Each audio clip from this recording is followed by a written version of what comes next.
I started intermittent fasting just after I stopped being vegan. My body wasn't processing the vegetables in the right way. So I decided to stop it and try something new. All right, so right off the bat, I'm just gonna say this sounds kind of sus, that you have trouble digesting vegetables, only because later in the interview when they ask you what some of your favorite foods are. I feel good when I have bananas and when I have sweet potatoes. I think I get the most bang for my buck out of those ones. Also plantains, for some reason. Those give me good, clean energy. Objection, Your Honor. Fuck that. I rest my case. But just to give you the benefit of the doubt, play devil's advocate, even if you were allergic or certain plant foods didn't agree with your stomach, dude, there are 20,000 edible, delicious, nutrient-dense plant-based foods out there. If some don't agree with you, you've got thousands of others to choose from.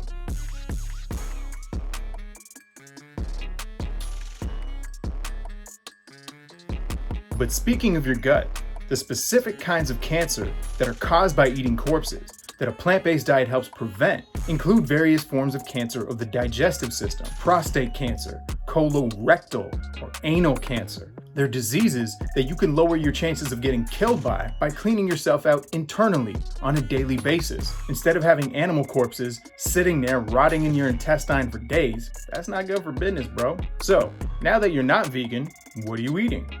Favorite protein? This is kind of a weird one, but I really like organ meats. So I love liver and onions and things like that. Kind of weird, but I've grown really fond of it. Yeah, that's just fucking nasty.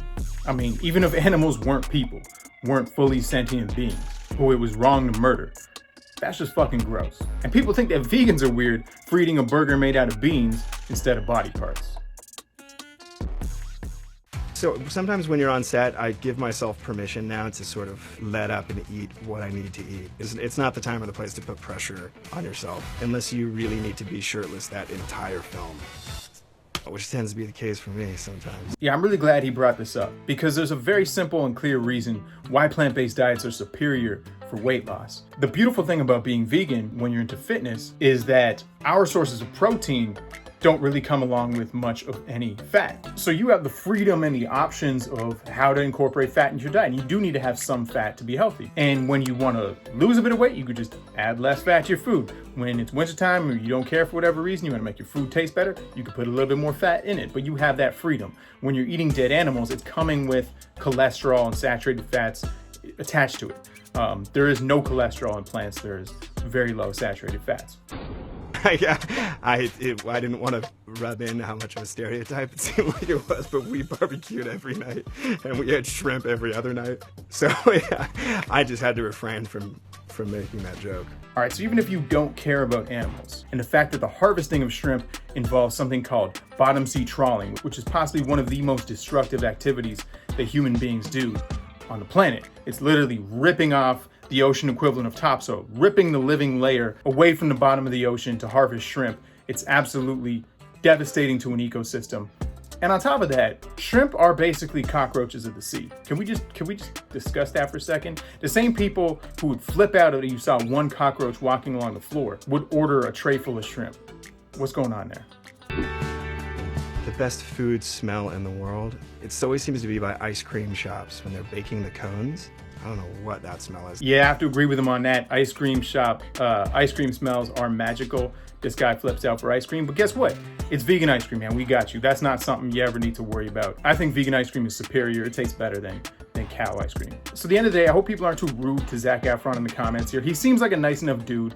He doesn't seem malicious. He doesn't seem like, he hurts animals for fun. And if you find yourself being quite judgmental, just remember, you weren't born vegan. I mean, if you were, then you don't really get much credit for going vegan because your parents did it for you. Most of us weren't vegan until we became adults. We went our whole life living in denial like he did, or like Zac did, or just trying to keep animals out of our mind, because it's sad, it's depressing to think about what is done to animals in our food system. But my whole point here is that it's not about you, Zac Efron. It's not about me. It has nothing to do with me. It's just about not harming or killing animals. It's that simple. And yeah, helping to save the earth from climate apocalypse is a pretty cool side effect. Being able to live longer, have better sex while you're alive is a pretty cool side effect, cleaning up your arteries. Now, if you're already vegan and you'd like to help videos like this actually reach the people who are still paying for the abuse and murder of animals to take place, then obviously sharing and double tapping helps. But because of the way echo chambers work on the internet, the majority of the people we reach are still just going to be fellow vegans. which is about as useful as me saying, hey Coco, Patricia, go vegan. No, they were born vegan. That's useless. So if you'd like to help broadcast videos like this directly into the phones of animal lovers around the world who still eat animals, while simultaneously improving your brain health, working intelligence, slowing down the aging process, boosting your immune system, improving your physical fitness, fat burning metabolism, even your sexual health in the process, all based on an amino acid formula that is extremely vegan, but not found in plants.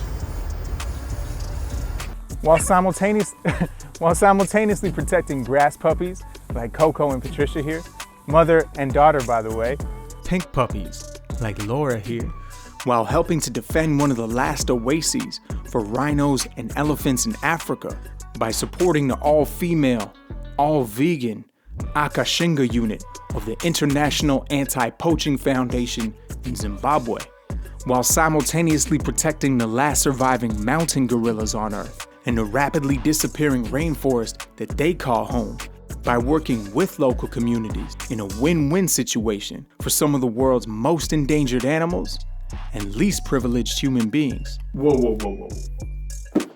Those are some bold claims. If I were you, I wouldn't just believe everything you see in your phone these days. If I were you, I'd demand to see the evidence for myself. So please do so. Feel free to go to veganbrainfood.com/science. See what the numbers say.